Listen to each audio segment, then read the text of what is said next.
artículo de evolución experimental de Cagüey y colaboradores en el 2012. Para ello pues necesitamos definir primero qué es la evolución experimental. Entonces Leskey y colaboradores en el 2013 dieron a conocer que el concepto de evolución experimental hace referencia a la comprobación de hipótesis evolutivas en el laboratorio, es decir, la replicación de procesos naturales en condiciones in situ con poblaciones experimentales. Y también él dice y aporta algo muy importante y dice que el fruto de la evolución adaptativa, el fruto de la evolución experimental son las mutaciones adaptativas.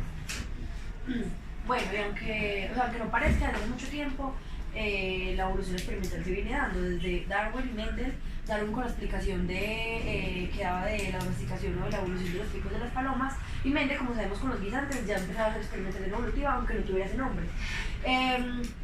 Otro ejemplo de esto es la domesticación que hemos hecho con el maíz, con el banano, con los perros, y de hecho en 1917 trató de hacer un experimento explicando cómo se da la domesticación de los perros.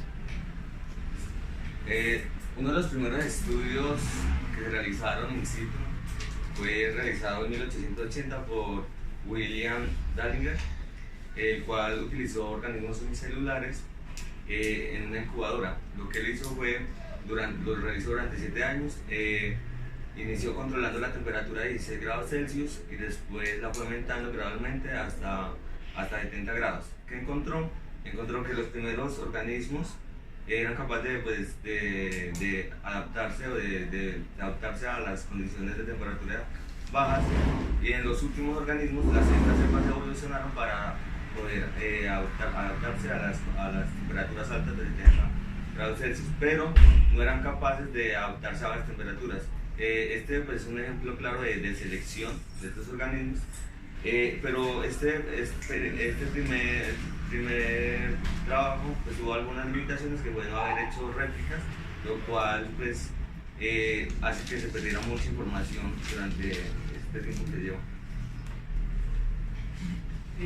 Bueno, luego con la aparición de quimiostatos en los años 50, los años 1950, entonces ahí se abre el campo de la evolución experimental hacia los microorganismos, pues debido a que el quimiostato es un aparato que lo que hace es mantener a las poblaciones de microorganismos en su tasa máxima de crecimiento en todo momento. Entonces este aparato les permitió a los científicos controlar sus poblaciones y tener un número máximo poblacional permitido en estas especies. Entonces, uno de los primeros estudios pues, fue con E. coli, y lo que hacía era intentar modificar el metabolismo de estas bacterias. No se enfocaban tanto en el proceso evolutivo como tal, sino en el resultado de la evolución, porque ellos sometían a estas bacterias a una presión y ya lo que querían era adquirir un nuevo producto metabólico de estas. Ya luego, por ejemplo, Leskey en el 88 lo que hace es 12 cepas de E. coli, las mete en un quimiostato y lo que hace es controlarlas constantemente hasta el día de hoy.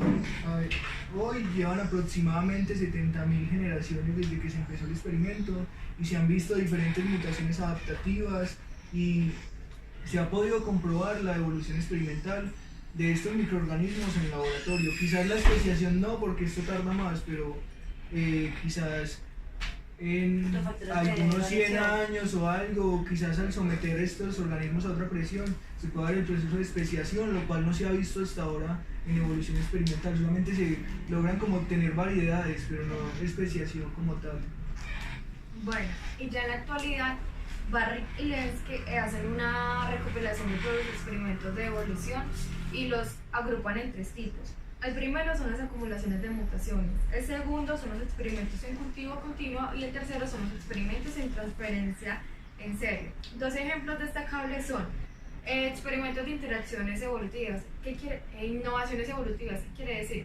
Que una innovación solo requiere de una mutación. Tal fue el caso de unas cepas de Myxococcus santos, en donde se encontraron 14 mutaciones generadas en 1000 generaciones, las cuales causaron la pérdida de la motilidad. Después llegó una mutación, solo una mutación, la cual restauró otra vez esta función de la motilidad. Otro es el caso de los hipermutadores. ¿Qué quiere decir los hipermutadores? Quiere decir que hay altas tasas de mutación, las cuales pueden poner en riesgo la población. Un ejemplo de ello son las poblaciones de E. coli, las cuales se vuelven como menos evolutivas para evitar la carga genética. ¿Cómo hacen eso entonces? Después de 1000 generaciones, ellas generaron una mutación del gen MUT-T, causando un aumento de 150 veces las tasas de mutación en la población. Después llegó otra mutación paralela del gen MUT-Y. ¿Qué hizo eso? Hizo como un auto-stop. ¿Qué quiere decir eso? Que una o más mutaciones benéficas hicieron que se redujera a la mitad las tasas de mutación que ya había provocado el gen anterior. ¿Cómo hizo esto? Ella eliminó incorporaciones de nucleótidos que habían causado, nucleótidos erróneos que habían causado el mutante anterior, y este lo que hizo fue como volver a corregir esos nucleótidos erróneos en la replicación del ADN. De lo que hemos hablado, entonces podemos decir que sí, que los procesos evolutivos sí pueden ser replicables en los laboratorios. Sin embargo, podemos encontrar debilidades que tienen esos experimentos ex situ.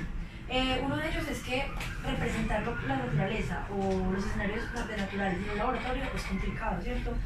Otra cosa que considero que puede ser simplista es la utilización de organismos modelos. Entonces, esos organismos modelos no se pueden extrapolar a otras hipótesis, pero al tener desventajas también tienen sus ventajas. Y es que son organismos que tienen una historia de vida que puede ser replicable, que se replican rápido, que tienen reproducción a corto plazo, entonces podemos ver la evolución en corto tiempo, ¿cierto? Bueno, otra de las debilidades que tiene la evolución experimental es, por ejemplo, la especiación, que nunca se ha llegado al grado de divergencia para generar la especiación, simplemente que se han generado variedades nuevas de los organismos que están ahí. Por ejemplo, un estudio realizado por Lenkis en el 2013 decía que, por ejemplo, él hizo un experimento con Escherichia coli entre 1988 y 2010, y él encontró que hubo muchas variedades de Escherichia coli, mas no encontró la especiación. Entonces es muy grave, pues, una debilidad que tiene la evolución experimental para la Evolutivos de los microorganismos nos permite predecir o desarrollar diferentes vacunas. Otra oportunidad sería que conocer las interacciones dinámicas de los distintos ecotipos de las poblaciones. Un ejemplo de ello son las Pseudomonas fluorescens, en donde se crean microambientes distintos en un matrismo agitado, en donde se crean tres ecotipos. Uno en la parte de abajo que, o sea, serían como pseudomonas anaerobios, en la parte media facultativas y en la parte de arriba aerobias. Esto nos podría ayudar, o sea, eso podría ser replicado en otros organismos para saber cómo actúan estos ecotipos. Bueno, en cuanto a las fortalezas, la evolución experimental pues tiene unas muy importantes, que es la realización de bueno, en cuanto a las fortalezas tenemos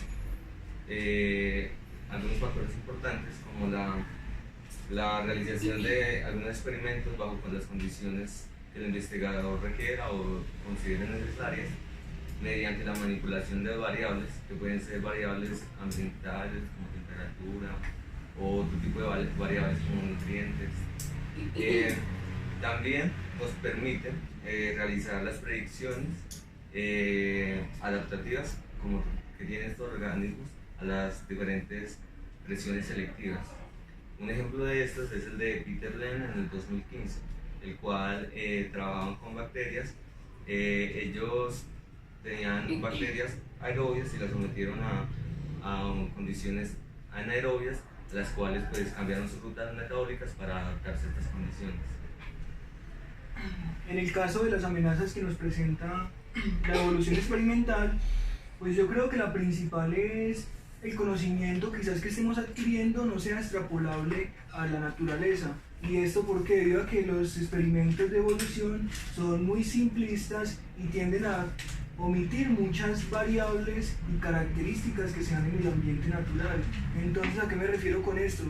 Que quizás las especies que estemos tratando allí aisladas vayan a reaccionar de una manera diferente cuando sean liberadas o cuando sean utilizadas con alguna aplicación científica. Entonces, ¿a qué me refiero? Que las interacciones que puedan producir otras especies con estas puedan alterar de cierta manera los los ciclos del ecosistema y ver afectado así a muchísimos organismos que no tengan una interacción directa con este.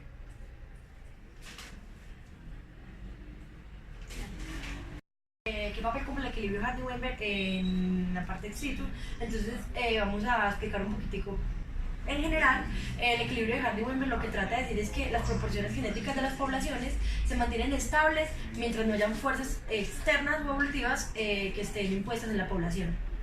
Bueno, para responder como tal entonces a la pregunta de qué papel juega el equilibrio Hardy-Weinberg en la evolución experimental, nosotros concluimos en general que es un punto de partida, es un punto de comparación para entender que las poblaciones no se encuentran en equilibrio, o es una hipótesis nula para entender que hay otros procesos que influyen en ese, como la selección natural, la mutación, la deriva, entre otros.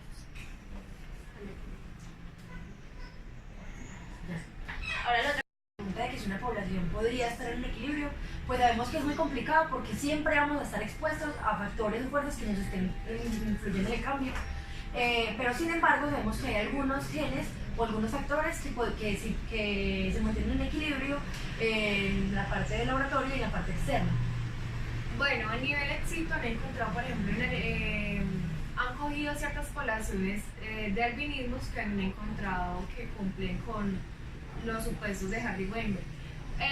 Por ejemplo, a nivel ex situ es más fácil, por ejemplo, cumplir esos supuestos porque usted puede, digamos, controlar ciertas variables en el laboratorio, por ejemplo, que la población sea más grande, que haya aleatoriedad reproductiva, que haya estabilidad en las frecuencias alálicas y fenotípicas, mientras que a nivel in situ es muy complicado encontrar una población o un gen con equilibrio de Hardy-Weinberg. ¿Por qué? Porque, digamos, ese animal o esa persona no se va a parear con cualquier persona, No, porque antes del equilibrio va a haber como una... Es que yo, por ejemplo, Va a haber una reproducción selectiva, puede haber reproducción, apareamiento selectivo. selección de Char, etc. Sí, va a haber una selección, entonces no es con cualquiera.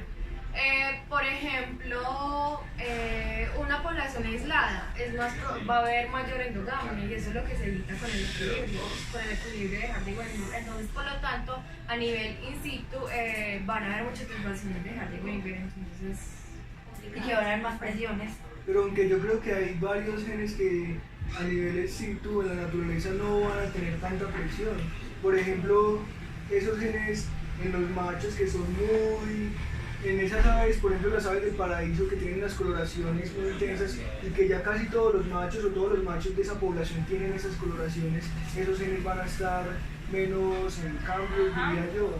Quizás ese tipo de genes se puedan encontrar en equilibrio en las poblaciones. Otros genes que son más adaptativos, aunque no estoy diciendo que este no sea adaptativo, pero otro que sea como una función metabólica o algo, quizás este sea más... Y yo creo que también depende de las presiones. Por ejemplo, cuando hablábamos de la selección sexual, sabemos que quizá los machos puedan tener más fuerzas porque hay más competencia entre ellos para la elección de la hembra. En cambio, la hembra como no tiene esa fuerza de tener que cambiar para poder ser seleccionada sexualmente, entonces la coloración de la hembra puede ser café. En cambio, los machos cada vez tienen que generar estructuras, cambios, coloraciones para Claro, la pero entonces selección. la cuestión es que en la naturaleza quizás sí podamos encontrar ese equilibrio, pero es un caso raro.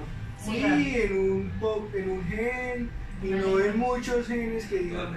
Sí, es verdad.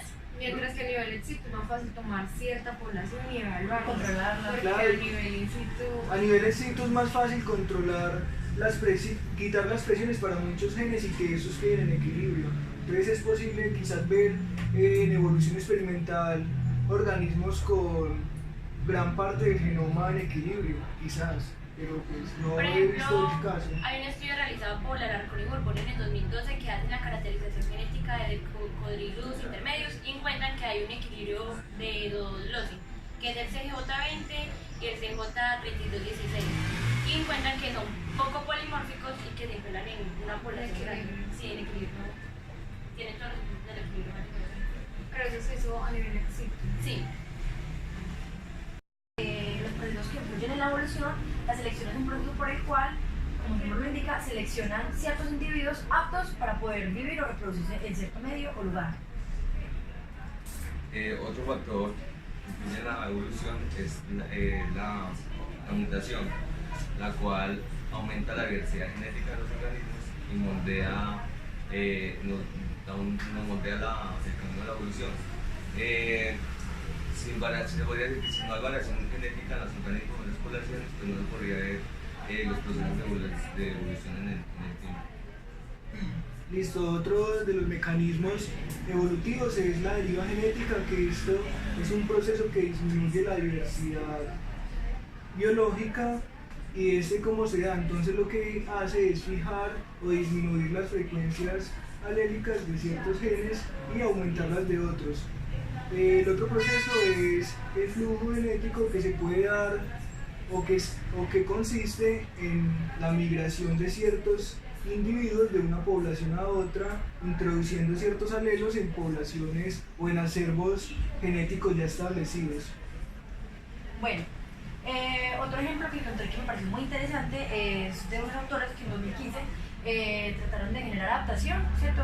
Por medio de selección en unas bacterias. Entonces tomaron una cepa, una bacteria, y estos investigadores hicieron 115 poblaciones, o sea, 115 medios. Sembraron la misma bacteria en las 115 siembras. Ellos lo que querían hacer era, por medio de temperatura, ¿cierto?, generar adaptación de estas bacterias y ver cómo respondían a altas temperaturas. Las bacterias normalmente crecían a 37 grados centígrados y ellos les subieron 10 grados, aproximadamente, que son como 42 grados centígrados, las presiones que les estaban generando. Entonces, tomaron la misma bacteria y la sembraron en los medios, replicaron la siembra y a todas les colocaron la misma temperatura, ¿cierto?, la misma presión de selección. Y ellos querían ver cómo respondían la misma bacteria en todos los medios, todas las replicaciones que se hizo ante esta presión. Entonces fue muy interesante porque en general vieron que habían cambios en cuanto a mutaciones y encontraron 1.368 mutaciones. Y lo interesante es que no todas presentaron las mismas mutaciones. Entonces uno diría, las mismas bacterias con las mismas presiones en el mismo medio controlado. Sin embargo, la misma bacteria, que era de la misma especie, presentaron diferentes mutaciones. Entonces ellos lo que hicieron para saber este resultado fue que tomaron una bacteria de los 115 medios. Entonces sacaron una bacteria aquí, una bacteria aquí, y sacaron 115 bacterias y estas las replicaron su genoma. Y ahí es donde pudieron ver de que habían bacterias que presentaban la misma mutación, como habían otras que presentaban mutaciones diferentes. Entonces uno se pregunta, ¿cómo es posible que la misma bacteria con el mismo, ¿cierto?, con los mismos ambientes y las mismas presiones puedan tener diferentes formas de expresarse? Y una cosa que ellos explicaban era que por medio de la epístasis, ¿cierto? Entonces era como cada bacteria, pero uno diría, uno se supone que es la misma especie, entonces uno diría, la epístasis sería la misma porque es la misma especie, pero entonces podríamos estar viendo, no sé, cómo responder esa pregunta. Y otra cosa es que ellos explicaban era por medio de las mutaciones. Entonces sabemos que hay mutaciones dirigidas, pero también hay mutaciones al azar. Entonces podríamos esperar de que quizá algunas bacterias tuvieron esas mutaciones al azar y de pronto esas no las tuvieron. Entonces por eso había variaciones. Bueno, otro ejemplo que da sobre la selección sería un estudio realizado por Garland y en el 2010, donde ellos tenían ratones de laboratorio, donde les generaban unas unas presiones de selección. Entonces los hacían correr sobre un rodillo y seleccionaban a los que corrían más rápido, pero para eso les daban por cada vez que corrían más rápido les daban un pedazo de comida para obtener energía. Después de varias generaciones se dieron cuenta de que estos ratones corrían obviamente más rápido, pero que se le había modificado o habían dado unos rasgos adaptativos, que era el aumento del corazón, que era un tamaño más grande, y en las partes traseras los huesos de las patas habían crecido más. Entonces yo creo que no solamente se puede ver un solo proceso en evolución experimental, sino que son procesos de conjunto, o sea, selección conlleva mutación, y yo creo que en todos los procesos también se puede ver selección con otro proceso de los mecanismos evolutivos, para lo que va a explicar. Sí, y eso también se puede ver, por ejemplo, en el ejemplo de las bacterias, porque ellos esperaban de que hubieran ciertas características y que todas presentaran las mismas. Entonces ellos dicen, ellos imponen ciertos caracteres, imponen temperaturas grandes, cierto tipo de selección, pero los resultados pueden ser muy variados. O sea, ellos pueden esperar mutaciones, pero miren todas las mutaciones que se encontraron. Bueno, y por ejemplo, lo que dijo mi compañera anteriormente, no siempre se lo va a actuar solo una fuerza evolutiva, puede que actúen dos. Y un caso de ello es la selección y la mutación. Bueno, si estas dos fuerzas evolutivas van hacia la misma dirección, se van a encontrar mayores cambios en las frecuencias alélicas o cambios más rápidos. Mientras que si la selección y la mutación tienen efectos opuestos en la población, puede crear un equilibrio entre esos. Y a manera de conclusión, Bueno, por otro lado tenemos que para poder analizar y manipular estos mecanismos evolutivos, yo considero, o yo creo que todos consideramos que se debe tener en cuenta la historia de vida del organismo que estamos llevando a la evolución experimental y la hipótesis evolutiva que estamos planteando. Entonces, después de eso podemos decir, vamos a manipular tal organismo de esta manera porque su proceso de vida es este. Y los análisis que vamos a hacer son de acuerdo a un proceso de evolución, o sea, un proceso selectivo, ADN o cualquier otro de estos. Bueno, igual probar los otros supuestos de los que hemos hablado, que deriva el flujo genético. Entonces los científicos, como ya tienen el genoma secuenciado de sus organismos en el laboratorio, de sus primeras poblaciones, entonces lo que hacen es monitorear cómo varía el flujo genético en esas poblaciones y ver si esto es influenciado por la deriva. Y pues en el caso del flujo, pues se da modulado o restringido, pues uno puede introducir nuevos organismos con cierto acervo genético de otra población que puede aumentar la riqueza genética de nuestra población experimental, o puede ser completamente restringida donde no entra ni sale ningún tipo de información genética del experimento. Hay otra cosa que yo pienso agregar, y es que, por ejemplo, uno siempre espera, por ejemplo, en el ejemplo que estaba dando, que ellos pensaban en la inflexión, ¿cierto? Pero puede darse el caso de que las bacterias no pueden adaptarse. Entonces las temperaturas son tan altas que pueda llevar muy bien a deriva. Entonces al principio diría, no, vamos a generar adaptación, pero puede que no se adapten. Entonces puede llevar a un caso de deriva. Entonces Claro, eso porque es muy... llevaría a una extinción. disminución demográfica, lo que se llama un cuello de botella. Exacto, y ya no sería adaptación porque no tiene la variabilidad para responder a... Claro, y ya esa población quedaría vulnerable debido a que quedaría sin esa amortiguación genética para soportar diferentes presiones del ambiente. Probar los otros supuestos de los que hemos hablado, que deriva el flujo genético. Entonces los científicos, como ya tienen el genoma secuenciado de sus organismos en el laboratorio, de sus primeras poblaciones, entonces lo que hacen es monitorear cómo varía el flujo genético en esas poblaciones y ver si esto es influenciado por la deriva. Y pues en el caso del flujo, pues se da modulado o restringido, pues uno puede introducir nuevos organismos con cierto acervo genético de otra población que puede aumentar la riqueza genética de nuestra población experimental, o puede ser completamente restringida donde no entra ni sale ningún tipo de información genética del experimento. Hay otra cosa que yo pienso agregar, y es que, por ejemplo, uno siempre espera, por ejemplo, en el ejemplo que estaba dando, que ellos pensaban en la inflexión, ¿cierto? Pero puede darse el caso de que las bacterias no pueden adaptarse. Entonces las temperaturas son tan altas que pueda llevar muy bien a deriva. Entonces al principio diría, no, vamos a generar adaptación, pero puede que no se adapten. Entonces puede llevar a un caso de deriva. Entonces Claro, eso es porque muy... llevaría a una extinción. disminución demográfica, lo que se llama un cuello de botella. Exacto, y ya no sería adaptación porque no tiene la variabilidad para responder a... Claro, y ya esa población quedaría vulnerable debido a que quedaría sin esa amortiguación Variabilidad. genética para soportar diferentes presiones del ambiente.